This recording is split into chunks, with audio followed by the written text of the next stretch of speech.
Muchas gracias, Claudia.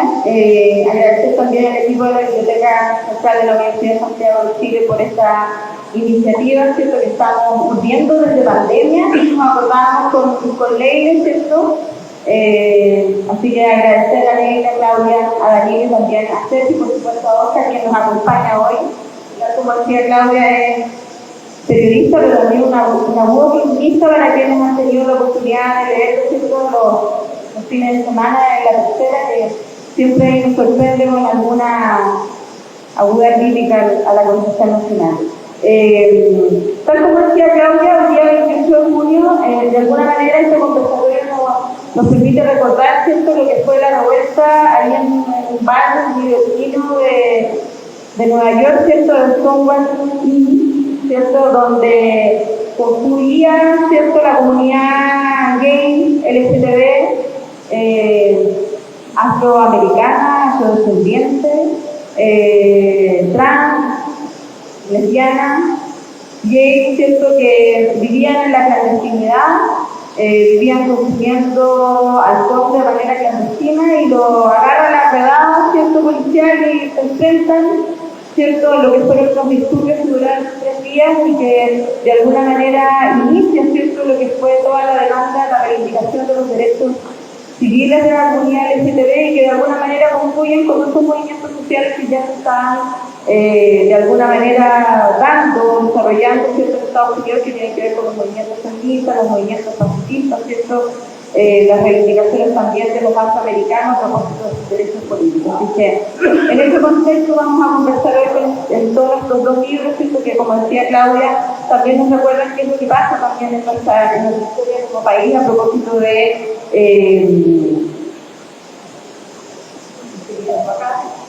ustedes lo pueden ver ahí, Raro, una historia de Chile, ¿cierto?, y lo que es la biografía de Pedro Benedetti. Entonces, la idea es que podamos conversar con Oscar estos 2 textos, pero que ustedes también puedan de alguna manera también dejar sus preguntas y sus reflexiones en torno a estos textos. Así que muchas gracias, Oscar, por acompañarnos hoy. Escribir historia, yo me imagino que significa estudiar arte. Sí, bueno, muchas gracias por la invitación, muchas gracias por venir. Es un poco difícil ahí. Estás como obligado. Ay, otra cosa que yo quería aclarar, que lo tengo que aclarar. Alguien en algún momento usó en internet o en alguna revista que era crítico literario. Perfecto. Yo nunca he sido crítico literario, desde que eso aparece y fue replicado muchas veces, pero que tengo miedo a los críticos literarios porque cuando se tratan como crítico literario alguien puede llegar a escuchar esto y puede correr a escribir lo mismo. La asociación de críticos literarios, no funcionan así, funcionan más como sicarios. Muy bien, pero todavía, claro. Bueno, estábamos en esta idea de que escribir historia implicaba como estudiar. Me imagino que escribir la historia de Chile significó casi que hacer una suerte como de actividad detectivesca, porque fue indagar en el sentido, ¿no? Indagar en... Sí, dentro de las cosas. Bueno, el libro que como que más tiempo me ha costado, porque es muy argumentativo, porque también yo quería marcar una distancia del libro anterior que fue Súbito, que es un libro también muy, como con mucha argumentación, con mucha bibliografía, pero que tenía sentido del humor, que era la forma de abordar el tema de este libro, era como caramelizarlo por fuera con el sentido del humor.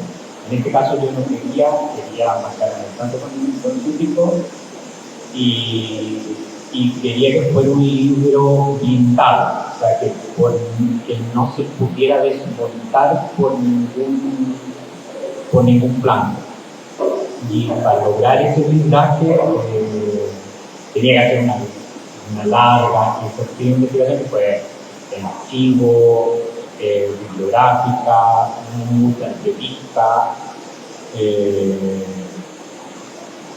transformar como cronológicamente épocas o sea, transformar temas en en distintivos de época y que funcionaran cronológicamente, que funcionara el avance. Sí, fue un trabajo muy mental y muy dificultoso y muy largo.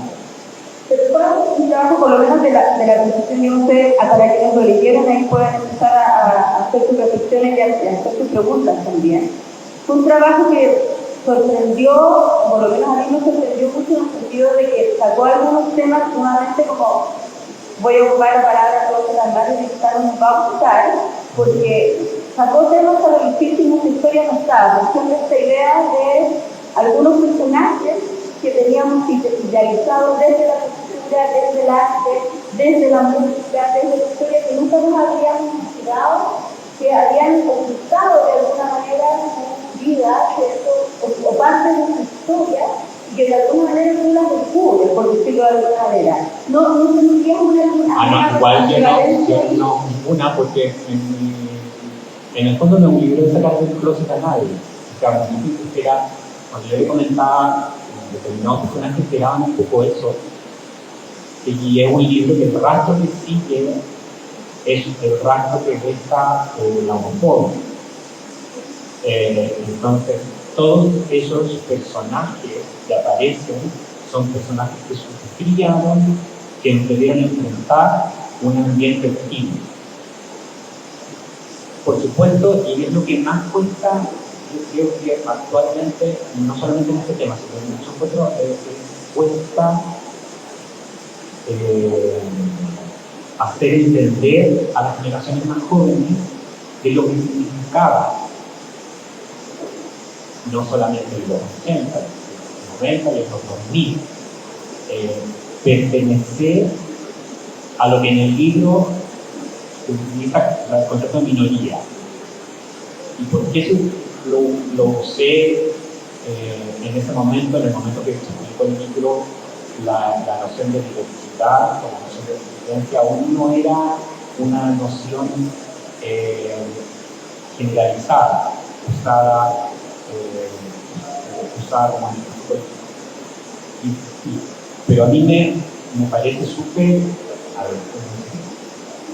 relevante resaltar la idea de minoría, porque políticamente la manera de dominación que se establece sobre lo que ahora llamamos diversidad sexual es una fórmula de control que también funcionaba muy similar en otras dimensiones del minoritarios, raciales, étnicos, nacionales, en Europa sobre la definición desde la comunidad, la idea de entonces, como el libro no está planteado como como un señalamiento de personajes, no lo va a ningún. Y funciona así.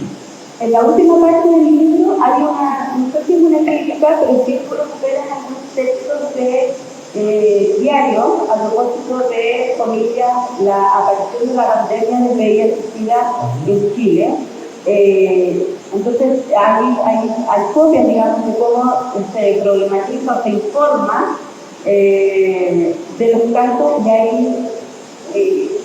digamos, descripciones de comillas, las redadas que hacían... No eran entre comillas, eran redadas. No, de comillas porque copiaban los textos sexuales de cómo la brigada de delitos sexuales, la policía de investigaciones, hacía redadas para atrapar a un grupo de personas que posiblemente podían... esto que uno lo mira como algo lejano justamente para la generación joven, de alguna manera a uno le trae cierta... De hecho, eso era lo que yo quería registrar. Eso era lo que yo quería que quedara constancia. Uno vio, todo el mundo tiene derecho a cambiar. Pero yo recuerdo gente contemporánea a mí, coetánea a mí, que tenía opiniones, y ahora no las repetiría. a no ser, por supuesto, que pertenecieran a un cierto movimiento político, que ahora existe y que es un movimiento político que es determinado en la ultra, ¿ya? En ese tiempo era el pensamiento mayoritario. O sea, lo que se decía, todas esas ideas y esas formas de interpretar el mundo que ahora nos parecen ultra, era lo común. Y era lo que podría decir un profesor en la universidad, era lo que se podía publicar en el diario, era lo que decía un amigo, era. Y lo que a mí me parece interesante, viéndolo desde 2023 a 2011, que es el año que se dedica el libro, la cantidad de cambios que ocurrieron entre el 2000 y el 2020, y ahora. Es una cantidad enorme de cambios. Entonces, la generación que se crió, o sea, que cuando estaba en el colegio en 2010, es una generación que tiene una mentalidad que parte de una base con unos referentes muy distintos a todas las anteriores. No solamente por el discurso político, sino también por la tecnología y por la posibilidad de ver lo que ocurre fuera de Chile, que hasta antes de Internet era muy difícil. O sea, el tópico del país aislado, de la isla, era súper real y era muy difícil tener información de primera mano de lo que se discutía afuera o de las políticas más allá de la región metropolitana.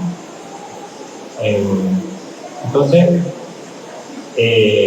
lo interesante es, yo creo que ese cambio que se da en tan pocos años y que se transforma, de hecho, en la primera gran marcha del orgullo fue el 2011, la grande. A mi época era muy poca gente la realidad, y la mayoría se quedaba mirando de la vereda,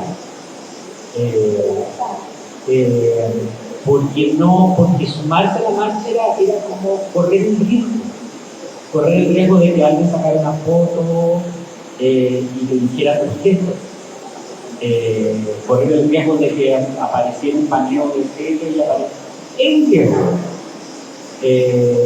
Tiene un riesgo todo. Entonces, el proceso de cambio se aceleró mucho, porque el cambio no vino con la democracia. El cambio sobre este tema, la democracia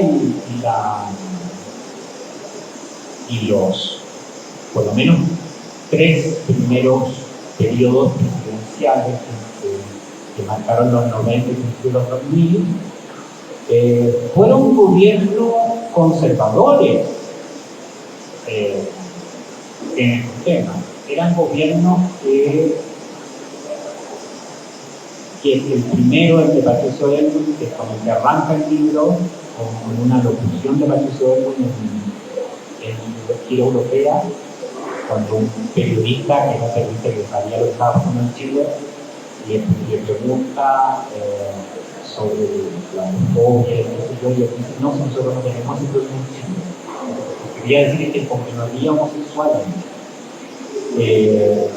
claro, que era un problema que no había, eran gobiernos súper conservadores. O sea, el gobierno de Frei muy tarde, eran gobiernos moralmente conservadores porque no solamente la democracia cristiana era conservadora, así es lo que queda. La izquierda en Chile es conservadora, ha sido conservadora. O sea, a propósito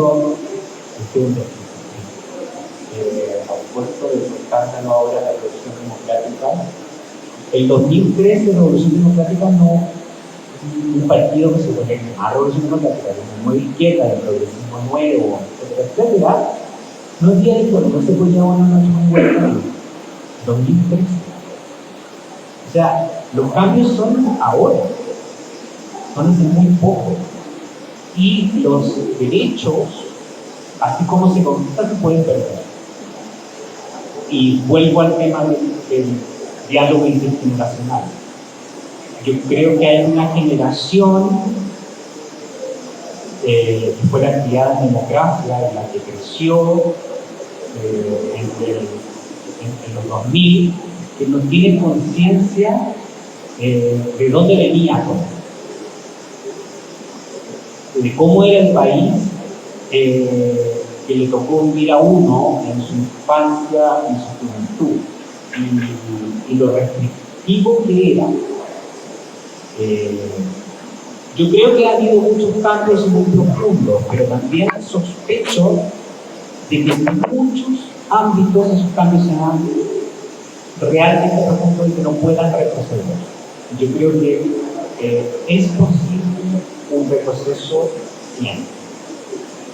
De propósito de eso, una podría pensar, digamos, se podría pensar si nosotros como de línea base o de algunos factores en común entre raro, ¿cierto? Y la biografía del MDL en los acuerdos, porque que hay esta crítica social que no solamente se basa en este tema disidente de la demanda identitaria, tiene que ver con los márgenes más bien asociados a las reivindicaciones políticas, sino que también tiene que ver con un tema de clase, con un tema de reivindicaciones de clase, desde ahí muestras desde el Marx también y desde la pobreza, directamente desde la pobreza.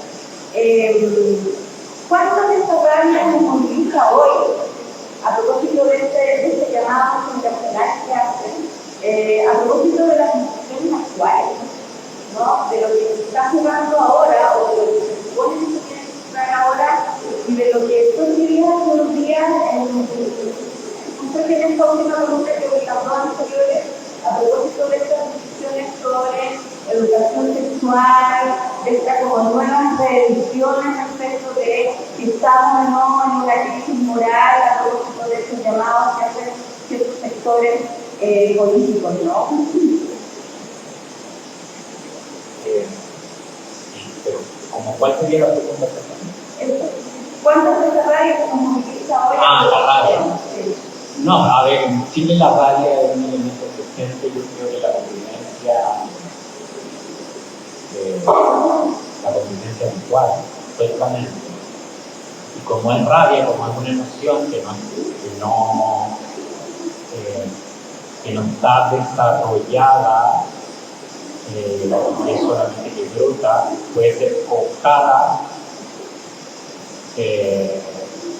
desde un ámbito político, desde cualquiera. En un momento la rabia fue el estallido y en otro momento la rabia puede ser la ultraderecha. Entonces, claro, eso es un asunto. El otro es la idea de la crisis moral, que fue una idea que se establece en los 90 al retorno democrático y que la establece la Iglesia Católica directamente en una carta pastoral del cardenal Oviedo. Y esa idea de crisis moral permaneció durante 30 años y se cristalizó en la discusión pública, por ejemplo, en el recurso de hablar de hacer una separación entre temas que le interesan a todos y agenda valórica. Es una diferencia muy arbitraria, porque la desigualdad y la pobreza son temas que involucran valores. Lo que se trataba de hacer era lo que ahora está tratando de hacer esta izquierda, de partir o de diferenciar entre temas universales y temas particulares, de minoría. Y que la izquierda había abrazado temas de minoría y que por eso había perdido la mayoría, un ejercicio bien tramposo que está conectado con esa idea de la crisis moral, que ahora se reflotó. Y que es exactamente el mismo discurso de los 90, pero aplicado a la actualidad básicamente respaldado por la resaca conservadora que no después del resultado del cuerpo.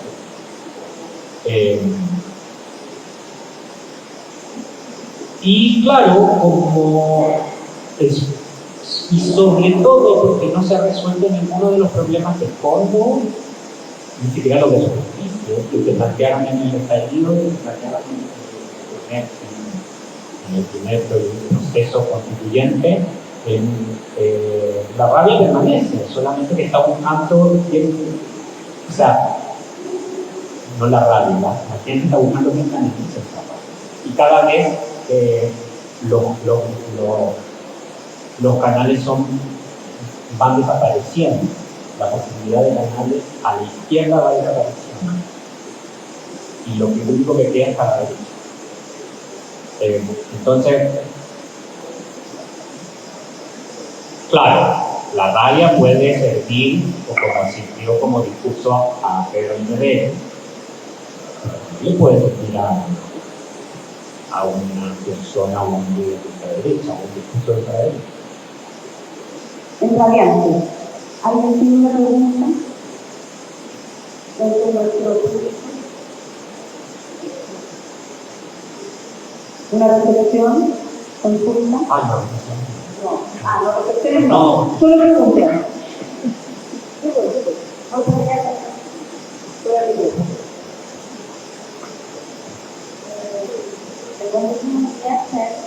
Igual crítica, sobre todo como periodista y especial de periodismo, a cómo algunas periodistas abordan el tema de la suicidación. Entonces, ¿cómo aconsejarías tú abordar este tema a propósito de lo que está pasando con el con el podcast de Ana Cruz? Entonces, ¿cómo crees que se puede abordar el tema de la suicidación sin apoyar totalmente la lucha?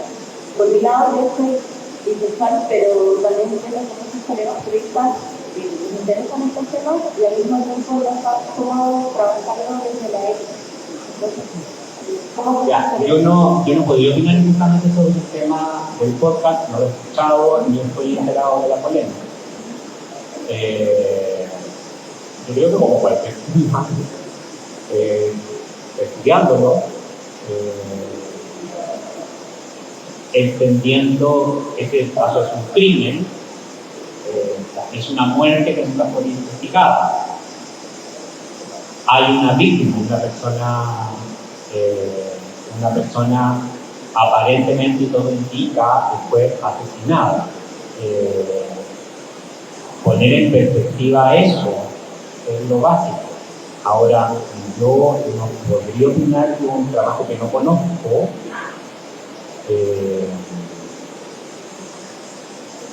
y que tampoco estoy enterado de la polémica. Porque en realidad viene a hablar de mi trabajo. Gracias. ¿Alguien más tiene alguna pregunta para Roy? Muy bien.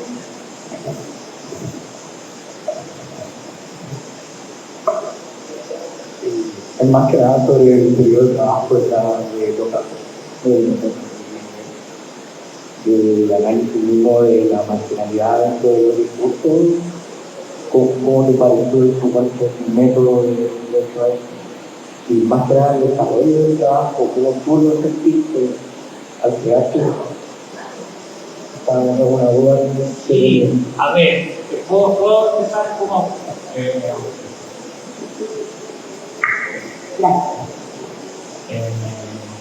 Bueno, el libro en Boca Fuerte arranca con el momento en que yo voy a enfrentar a Pedro de Cosinquero, que fue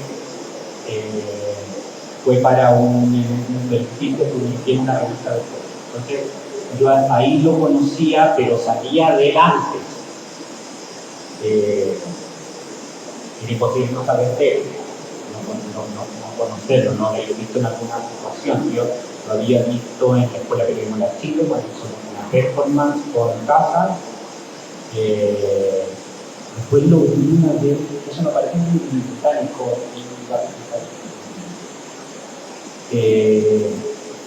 me interesaba por el personaje, el gran personaje. Hay gente que piensa que yo era fan de él, o que soy fan de él, y yo no soy fan de él. Bueno, no soy muy fan de nada, pero porque hay que separar muy claramente como a la hora de escribir sobre alguien el gusto que uno tiene con el interés que puede representar esa cosa.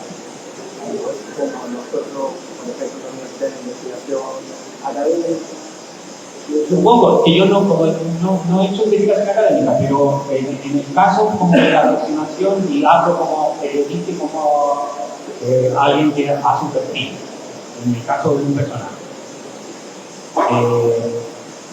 Lo importante del perfil es que el personaje aparezca en el máximo de dimensiones del personaje.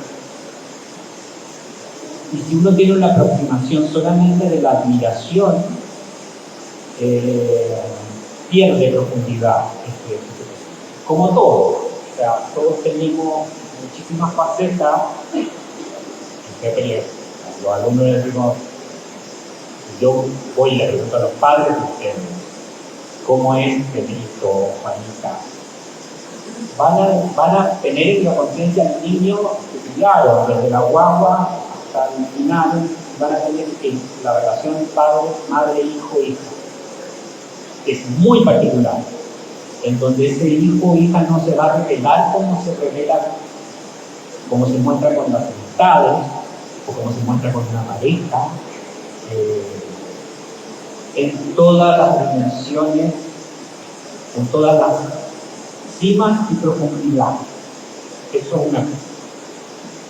El personaje. Segundo, en el caso del MBL, a mí lo que me interesaba mucho en el ámbito específicamente de Núcleo Clínica es cómo a través de su biografía uno podía ir seguir la historia de Chile, una historia social. Desde los padres mismos, como de dónde venían, venía de una familia de, lo que podríamos decir, clase trabajadora, un padre que venía huérfano del sur, de Nueva Imperial, que llega a Santiago, o sea, parte de la migración campo-ciudad de una época en particular, una madre hija natural de una mujer que la cría sola, esto tampoco está en el libro, y esa mujer también había criado, adoptado, una adopción todo muy irregular a otra niña, todo esto sola, o sea, mujeres solas en Chile, mujeres solas criando a su hijo, parte de Chile, un señor que llega del sur a trabajar en lo que sea, que no se puede rastrear exactamente por los apellidos, porque seguramente era una persona de ascendencia mapuche, que llega a Santiago y en que se empleaba y los trabajadores, los varones mapuches que llegaban a Santiago en esa época, en la panadería. Y que ejerce el oficio de panadero. Entonces, en todo eso está la historia del pueblo. Y también está en el momento en el que el padre ingresa a una confederación de trabajadores, una confederación de gremios, a través de una ley, levanta una población, viviendas sociales que son viviendas muy distintas a las viviendas sociales actuales, en términos de calidad, mucho mejores, digamos, en términos de calidad, de espacio, de planificación, y que es donde le toca vivir a Pedro. Pedro vivió en los 48 años con su mamá, excepto un par de temporadas hasta los 48 años, que esto, mi editora, en este libro que le digo, cuando yo le paso el manuscrito y me dice, pero ¿cómo? Y este hombre no era tan grande y vivía con la mamá hasta los 48 años. Sí, pero eso también es parte de la historia de Chile. Y el primer hijo, primer miembro de una familia que llega a la universidad, en esa época habían entrado como 2 chicos de la población de toda la zona. Entonces, no me lo planteo como recorrer exactamente los márgenes, sino como parte de la historia del país y de parte importante del pueblo chileno, que no es la minoría marginal, sino que es la mayoría. Lo que pasa es que no aparece. Entonces ponerlo en el centro, poner ese viaje que hace Lemuel desde San Miguel, desde departamental con la Panamericana hasta el centro, y ahora departamental con la Panamericana no es exactamente lo más lejano,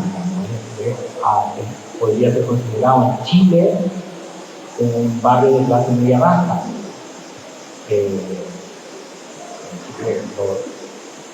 Los estratos son una proteína. Entonces, claro, hay pequeñas diferencias. Una diferencia que me decían los vecinos, que a la manera que hubiera agregado, que hubiera dicho, era que en la casa de Pedro Llorente siempre había cocina. Entonces muchos amigos iban a donde la señora Violeta, que era la mamá, iban a esa casa, porque sabían que la señora Violeta en un momento de la tarde iba a darles comida, iba a prepararles algo. Era una mujer muy cariñosa, pero porque tenía esos recursos que era tener comida en el refrigerador. Entonces, incluso ahí dentro de ese mundo, esa pequeña referencia marcaba. Y claro, Pedro siempre se identificó con, porque tenía también, o sea, la situación del lugar de su infancia, un lugar mucho más desposeído que el que tuvo a partir de los 10 años, cuando llegan a esos departamentos. De lo que su mamá, que era el amor de su vida, estaba muy orgullosa. Era el amor de su vida, porque de hecho en su tumba también se la dedica, digamos, la última palabra que era la mamá. Se lo dejó grabado antes de morirse él.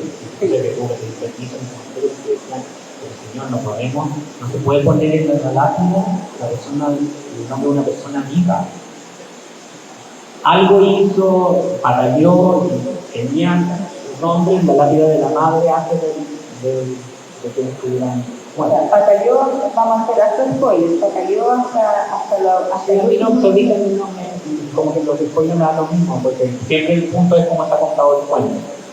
Batalló porque esa otra cosa de mierda que tengo con las historias, como todas las historias que siempre son como variaciones de la misma historia siempre. Batalló porque el último acto público que tuvo, que lo retratan en el libro también, salió escondido de donde estaba hospitalizado. Claro, cuando fue al GAM, porque lo sacaron sin permiso de la dirección médica. Sí. Lo tenía prohibido, se estaba muriendo, estaba con morfina, estaba muy mal, pero lo que a él más lo satisfacía era el aplauso de un público. Era como siempre, era como alguien que siempre necesitaba estar en un escenario portátil. Entonces, si no era el centro, en un momento empezaba a incomodar. Como pasó en el último año, en 2014, que fue la Bienal de Sao Paulo, estaba enfermo. Bien enfermo lo fue porque la Bienal de Sao Paulo es una Bienal de arte la más importante de Sudamérica y una de las más importantes del mundo. Le dedicaba, era como una bienal temática sobre los estudiantes. Entonces, había obras de Gallego, pero dentro de un pabellón enorme de la Bienal de Sao Paulo, un lugar enorme, espacio enorme, y había obras de artistas de todas partes, por supuesto muchos brasileños. Por lo tanto, Pedro no era la figura principal. O sea, el lugar donde estaba expuesta la obra de la yegua era importante, pero era entre muchos. Entonces llega al aeropuerto y no lo está esperando nadie. O sea, no lo espera como, no hay editorial, no iba como escritor, por lo tanto, ya no lo conocían. Entre paréntesis, ahora se acaba de publicar poco en portugués en Brasil. Y lo que empezaba ahora en junio como a la difusión. Y es el primer libro en portugués completo que circula de Pedro. Había circulado crónica, pero no un libro completo. Tiempo Hombre, en el fondo, es la edición que hizo una fotografía de distintas crónicas en un libro que hace UDP, que es la época en la que se está haciendo. Bueno, llega a Sao Paulo, y como no tiene una atención especial, se enoja y se desquita con el coleccionista chileno, ¿cómo se dice? Cuando alguien ayuda a un artista, es Pedro Monte y con su amigo que es Sergio Paz. Como no haya que estudiarlo, pues a él. Y es porque básicamente no tiene la atención exclusiva. Que un poco como niño. Tiene, en cierto modo, él siempre que como el hijo de la señora Lourdes. Tenía que tener ese rol. Claro, entonces cuando se muere, por eso fue tan fuerte la muerte de la madre para él, porque no es solamente la muerte de la madre, pensando que la madre muere cuando él ya es una persona adulta, mayor. Entonces, pero el descalabro que le provoca es el descalabro que puede provocar la muerte de la madre en el niño. O sea, como decirlo, yo hacía el paralelo, uno hace esa lectura de ya cómo viví yo esto. Mi madre también murió, pero yo era adulto cuando uno, de alguna manera, lo entre comillas natural y lo que uno espera siempre es que en algún momento tu papá se va a morir. Por lo tanto, cuando eso sucede de adulto, uno está más o menos preparado. Pero se le acabó el niño. Pero un poco uno lee la entrevista, lo que fue, estaba muy mal, la noche en que la madre muere, llega al departamento y empieza a tirarle el mantelero, en un tercer nivel, en un tercer piso, con abalconado, que sale cuando sale de la casa a un balcón. Entonces la madre tenía manteros con plata, los tira por el balcón para abajo, para el lo abajo, para que se ponga abajo. Grito, después llega a su casa en la línea y se sacan los perros que tenía de pelo,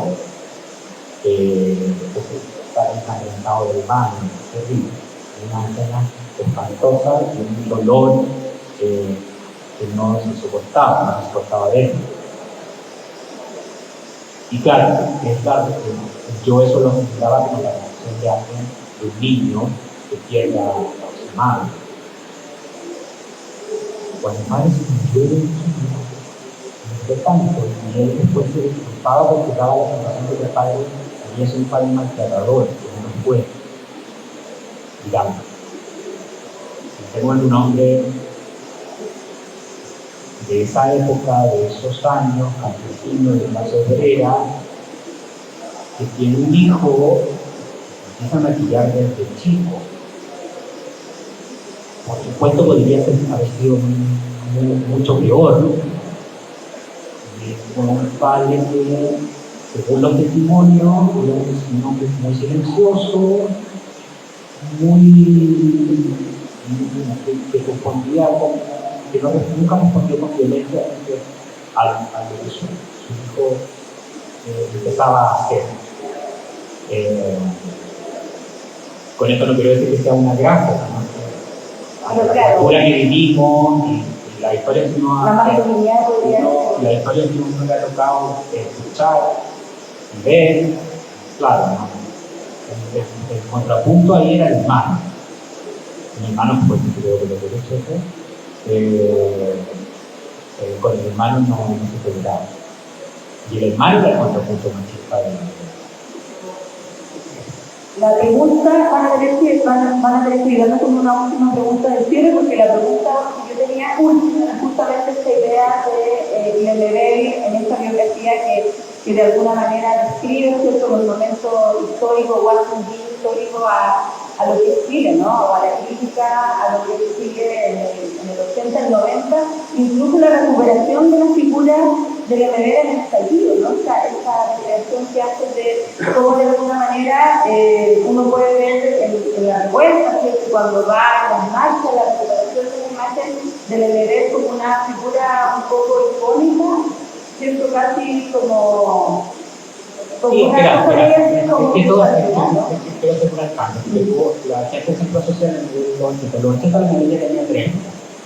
Y uno de los puntos de mi libro era reconstruir la época de lo que no se sabía de Pedro y que no existían testimonios a la mano, porque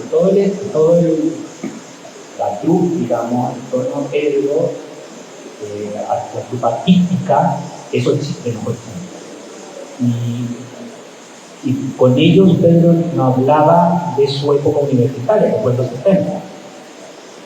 Y ese a mí me parecía un punto que describí muy importante. ¿Por qué? Porque el tramo que hay de dictadura entre el golpe y la constitución de los 80, o sea, ese último tramo de los 70 es muy poco recordado, muy poco visitado por el imaginario habitual. Los 80 se transformó como en un tema, pero de esos 70, la mayor parte de la década de 70, porque ustedes fueron 3 años, no se toca mucho, y a mí me parecía interesante reconstruir eso, básicamente porque la experiencia que yo tenía de estar gente que había sufrido la represión política, que había sufrido exilio, incluso a ellos, que yo la nota en el libro, me resultaba muy difícil evitar con eso. ¿Qué había pasado el año 74, el 75, el 76, el 77? Son muchos años. Y sobre los que no existe un discurso público, estoy generalizando, muy claro. Entonces, y del que Pedro no hablaba, de hecho en sus crónicas, existe una sola crónica y de pasada donde habla de un campus, sin especificar de qué universidad, sin especificar dónde. Era el campus La Reina de la Universidad de Chile, que fue el campus donde la dictadura empezó a llevar las licenciaturas incómodas. Y en el caso de él, fue muy particular porque cuando abren esa pedagogía en educación general básica en el campus La Reina, la abren porque la dictadura cierra las escuelas normales. Entonces necesitaban profes de básica. Y la mayor parte de los profesores que tuvo Pedro fueron profesores normalistas. ¿Y por qué en el campus La Reina? Porque es, de hecho, un campus que queda lejísimo, donde es imposible organizarse, donde eran 4 gatos porque tiraron allá licenciaturas y sociales, una carrera que al siguiente año de mandarla para allá la cerraron, y esta pedagogía. Y ahí Pedro estuvo durante 4 años, que era lo que esperaba en esa época de la licenciatura. Y sacó la carrera a contramano de lo que todos pensaban, porque era año 75, que es cuando él entra. Pedro terminó el colegio en el liceo de 20 años. Primero estudió ensayo teatral, empieza en mayo de el ensayo teatral, y eso se termina en septiembre con el golpe. La madre le pidió que no siguiera y que estudiara pedagogía porque le parecía más respetable, y ahí da la prueba y empieza el año 35. Entonces, esos cuatro años, de una cerrazón total en Chile, Pedro iba de sueco y maquillado al campus Larraín, lo que significaba hacer un viaje eterno desde San Miguel a la Reina, e ir de vuelta, con rodeo en el centro, que era la Universidad de Ruiz, merodeo, o como podríamos traducirlo en castellano, y donde se levantaba tipo en esa época. Entonces era un personaje muy particular, en una época espantosa, porque ya después de los 33 para adelante, por último, protesta.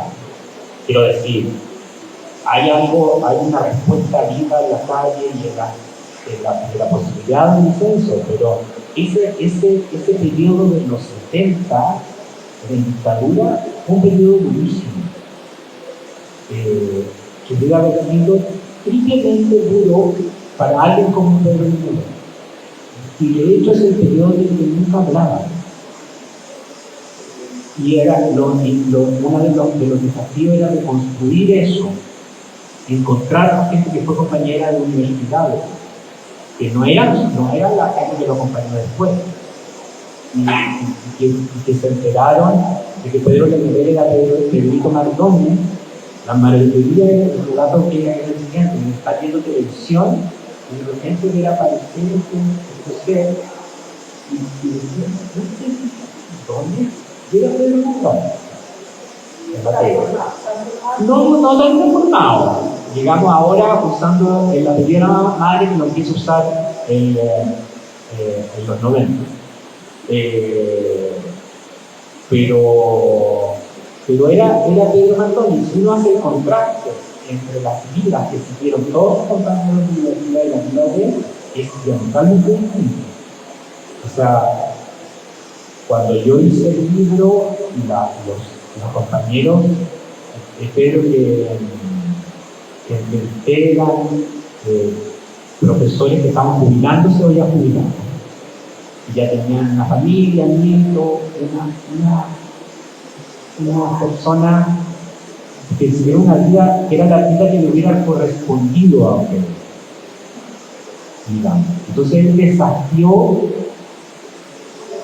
el destino que tenía este país para alguien como él. Lo desafió primero estudiando, entrando a la universidad, después siendo artista, escritor, llegando a hacer mucho reconocimiento internacional, y transformándose en un mito, en parte de la historia. Y eso es un enorme trabajo, es una cantidad de energía espantosa y una capacidad de resistencia gigantesca. Muchas gracias. ¿Una última pregunta?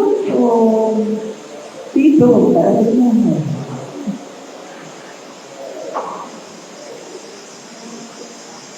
Lo que sea, un detalle. Detalle del libro, algo que me llamaba la atención. ¿Se atreve o no? Sí, me pregunto, ¿no?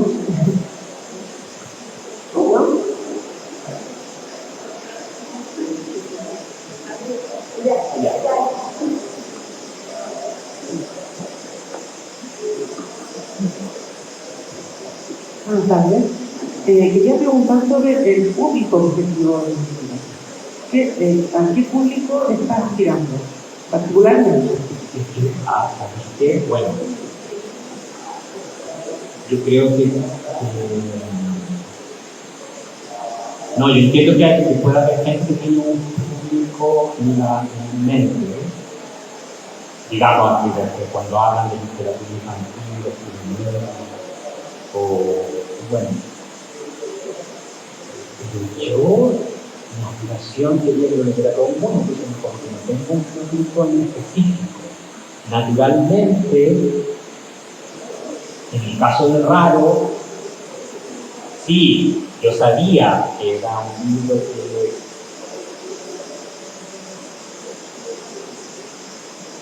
y para ponerlo en términos como le MD, cuando MD publicas la esquina en mi corazón, es el segundo libro, se lo publica Cuarto Propio, la Marisol Vera.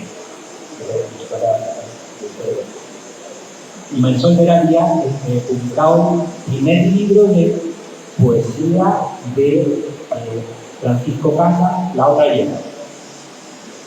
La Marisol se recuerda que ese libro, ese primer libro, Sodoma Mía, era muy difícil que lo pusieran en los libreros. Ya. Ese como antecedente. Segundo antecedente, el mismo Pedro, cuando a partir ya del 99 y 2000 se transforma en un autor súper conocido, lo publican en Anagrama, después tengo un otro libro, qué sé yo, decía en la entrevista, mira, a mí antes me pasaban como de contrabando los libros que había publicado en Contrapunto y después en Pilón. Como de contrabando me pasaban los libros y ahora me veo en la vitrina y la gente los pide sin temor. Claro, en el caso del raro, yo sabía que la editorial iba a salir perdiendo. Por ejemplo,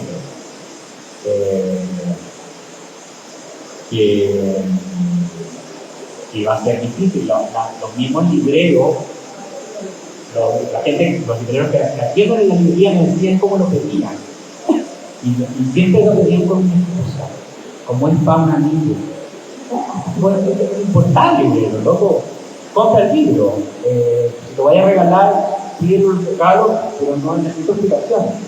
Pero hasta ese momento, yo creo que todavía, claro, puede ser. Con LMD no, digamos, con Loca Fuerte no, pero en 2011 con Raro sí. Yo sabía que era un libro, ya sé cómo responder. Yo en realidad escribo todo pensando en el libro que a mí me hubiera gustado leer. Es el lector ideal que Narciso tengo en la cabeza, que es el libro que me hubiera gustado leer a mí que no encontraba. Pero no lo escribo como para una audiencia particular. La verdad, yo creo que es raro, así como lo leyó la Mónica, sí, que la Mónica hasta donde yo sé, pero no, sí, no es el público y lo lee, bueno, amigos que tengo, que lo leyeron. Pero en ese caso era por el tema, pero no por la forma de yo escribir, porque yo lo estaba escribiendo para que como una especie de registro histórico de cartografía que alguien no había hecho antes. Eso, pero para mí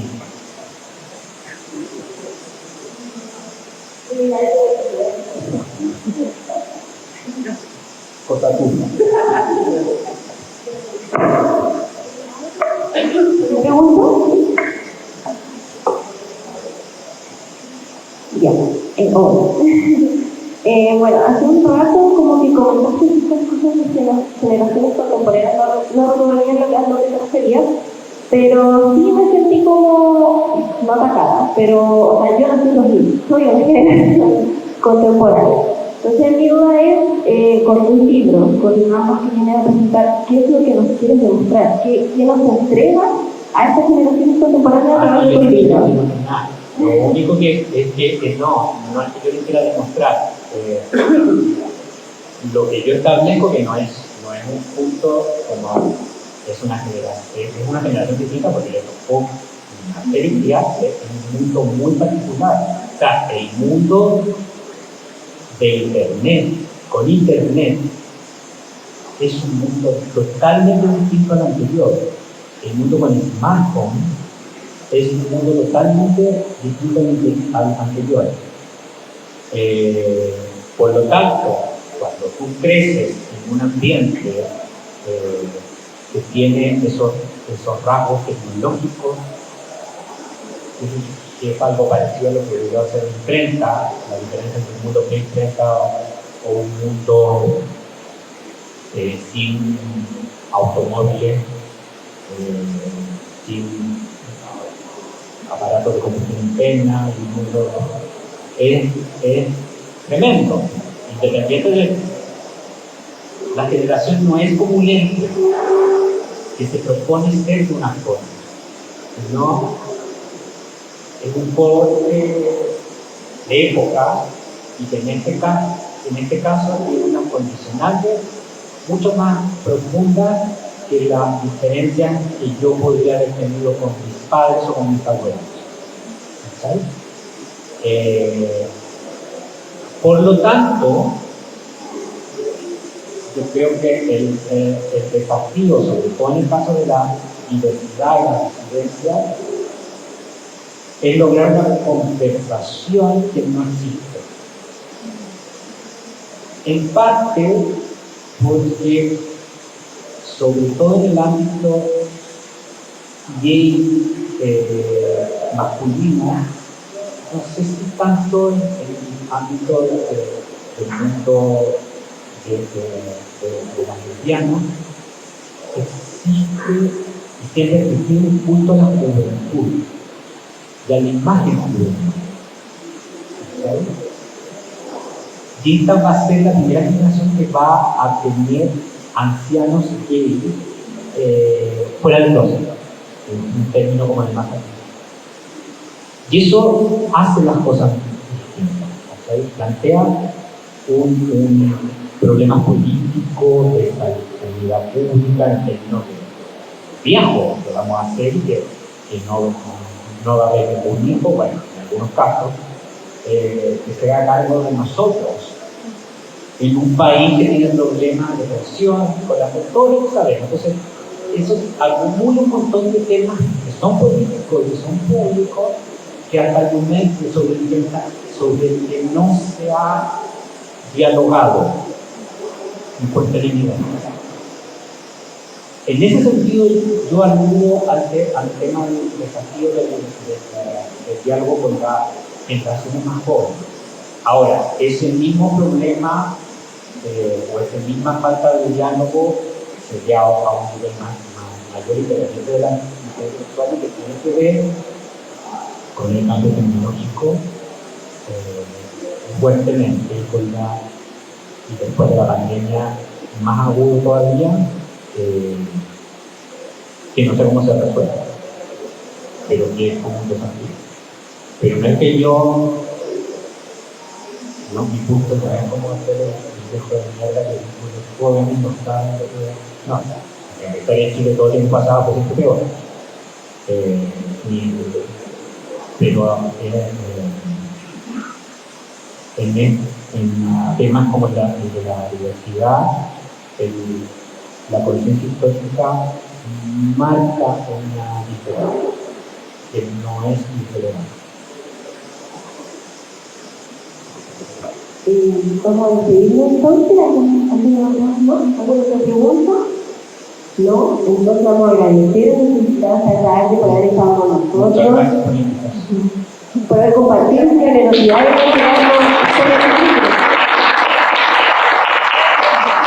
vamos a dar un pequeño texto para que se pueda utilizar de la biblioteca del 600. Muchas gracias por acompañarnos. Otro aplauso. Muchas gracias.